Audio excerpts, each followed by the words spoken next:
Hello all, good morning, welcome to my kitchen. आज बात करेंगे पनीर के बारे में। राइट। तो पनीर आप सबको पता ही है, मालूम है। अब सबको ही इतने अवेयर हो गए हैं कि पनीर बहुत बेनिफिशियल है हमारे लिए, हमारी बॉडी के लिए, मसल्स के लिए, बोन के लिए, है ना। पनीर में हाई कैल्शियम है, हाई फैट्स है ना, पोटेशियम है, जो बोन हेल्थ को सपोर्ट करते हैं।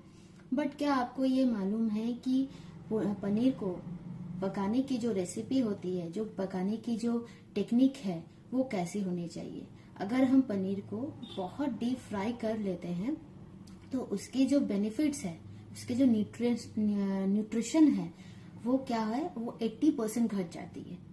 हम स्वाद के अनुसार कभी कभी क्या करते हैं ना कि उसे डीप फ्राई कर लेते हैं। तो ऐसा नहीं होना चाहिए कि डीप फ्राई करने से उसकी जो सारी जो न्यूट्रिशन है वो घट जाएगी। तो कैसे पकाने चाहिए, किस तरह से कुकिंग करनी चाहिए कि उसके जो न्यूट्रिशन है वो बरकरार रखे। पनीर को आप डायरेक्ट ग्रिल करके खा सकते हो, और ऐसे डायरेक्ट कट करके भी आप अपने मसाले के ऊपर, जो आपने बनाई है ग्रेवी, उसके ऊपर आप डाल के खा सकते हो। इससे क्या होगी कि आपकी जो पनीर की न्यूट्रिशन है वो एज इट इज रहेगी उसके ऊपर, और वो घटेगी नहीं। हाँ, 10% घट सकती, क्योंकि वो कुकिंग को जो प्रोसेस है, वो हीट से वो घटेगी, बट उतनी नहीं घटेगी जितनी आप डीप फ्राई कर लेते हैं। राइट। तो ऐसे करके आप पका सकते हो। और एक प्रॉब्लम होती है कि अगर वो पनीर, घर का बना हुआ पनीर अगर बच जाए तो उसे हम कैसे रखेंगे, स्टोर करके कैसे रखेंगे?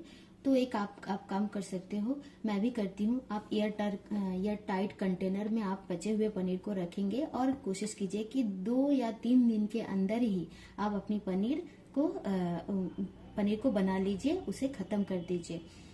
फिर जब आप बनाएंगे तो फिर ताजे पनीर का आप बनाइए, फिर ताजे पनीर का आप यूज कर सकते हैं।